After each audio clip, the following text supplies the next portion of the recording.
It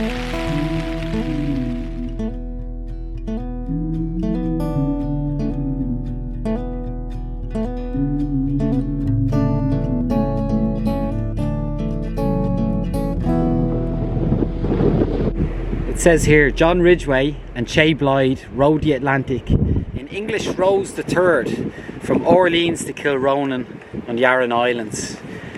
4th of June 1966.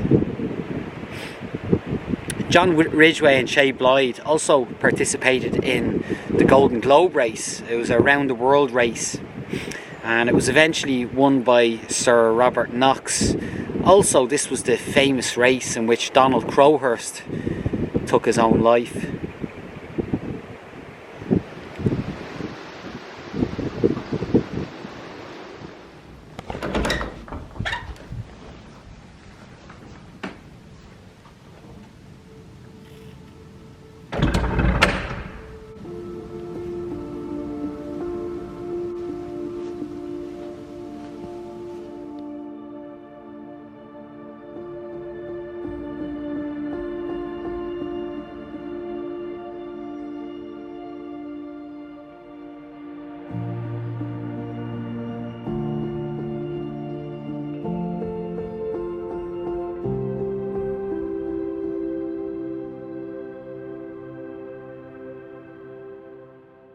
The guest house. This being human is a guest house. Every morning a new arrival.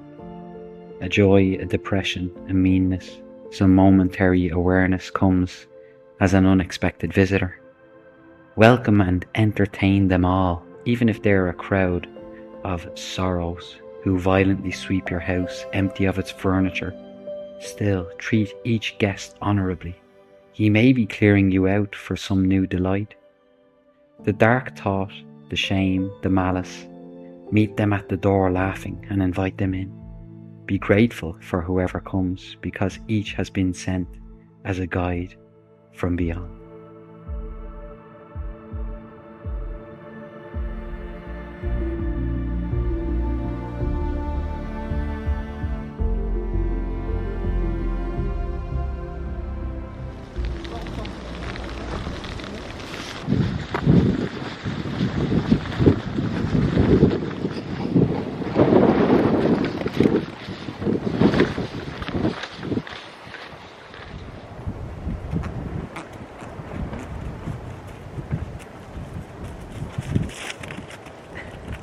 Hello.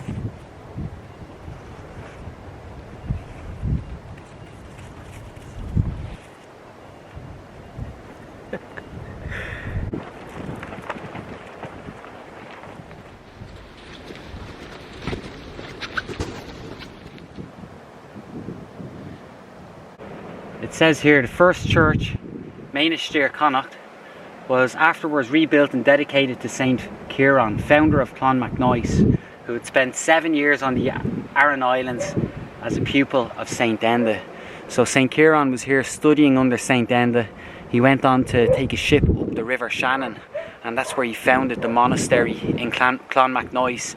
He was the first abbot of Clonmacnoise.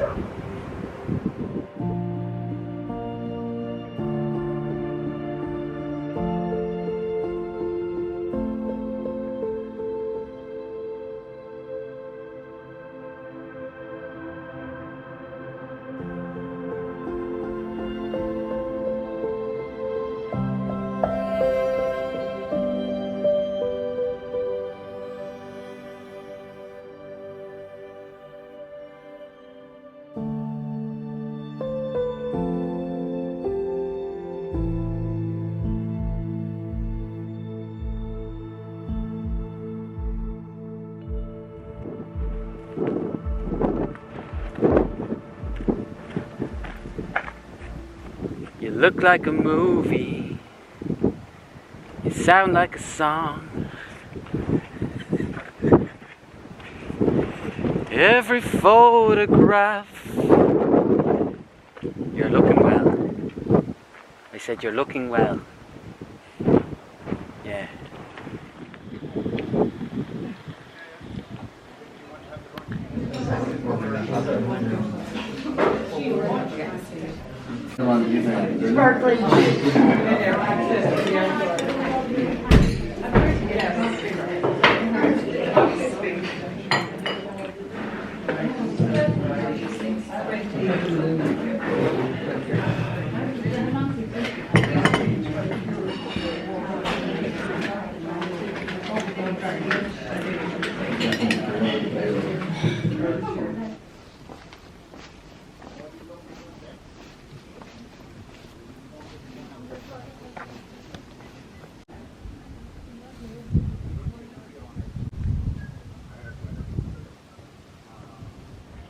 Something I heard about the Aran sweaters, the knitwear here in the island, is that these sweaters all had a different design back in the day, and one of the reasons for that was because if someone was lost at sea, one of the fishermen for example, and the body was found, they were able to identify their family.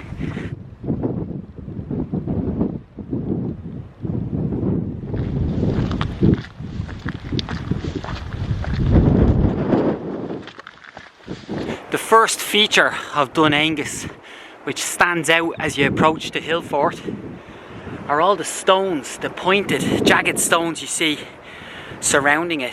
This is called the chevaux de frise, and the idea here is to act as a deterrent, an obstacle for anyone, any clan, any army that decided to attack the ring fort. They'd have to navigate their way through these jagged, sharp stones. The chevaux de frise is 30 foot deep, so you need to get past those first 30 feet of jagged rocks and stones before you have any chance of getting inside the first wall. There's more than one wall surrounding the hill fort itself, which is up on top here, and this looks to be the last of the defensive walls. So you can imagine just in here inside this part of the enclosure there would have been many dwellings where the family, extended family, and the locals would have lived under the protection of the powerful clan who held sway over Inishmore. And these type of structures were built all over Europe. They were called something different in every country. You can see that the technique used here is a dry stone wall technique, meaning that there's no mortar. The stones are cut out of limestone and they're placed surgically, if you like, in such a way that they will hold themselves together and stand the test of time, be able to stand up to the elements. And from this point you can also see the marauding Atlantic Ocean and the cliff top on which this fort was built, which essentially made it impossible for any army to attack this hill fort from the sea.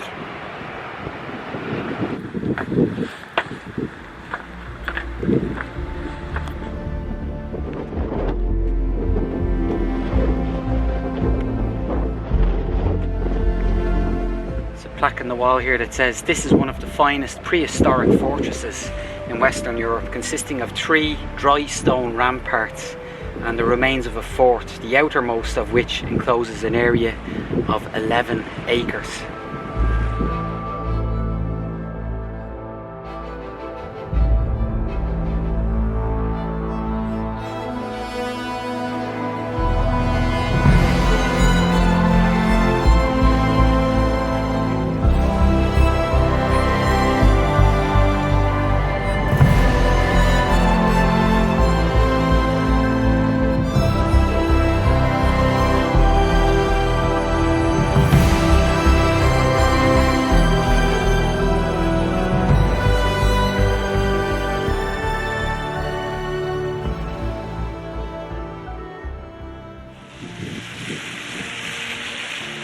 He was asking me if I wanted a lift back to Kilronan. I should have said yeah. I'm so used to saying no, you're okay, but I'm just walking back the way. Actually, you know what? Let's not walk back the way I came. Let's go a different way and see what else we can find. The show must go on, right? Let's go.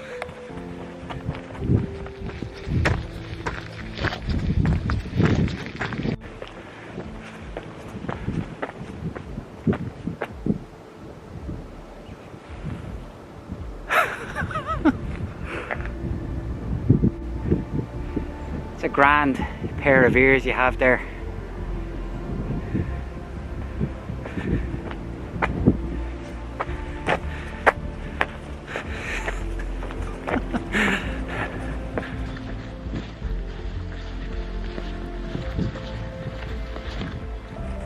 So very similar in nature and in construction to Dun Aonghasa. And as I walk along here, you'll see there's a giant rainbow over my shoulder.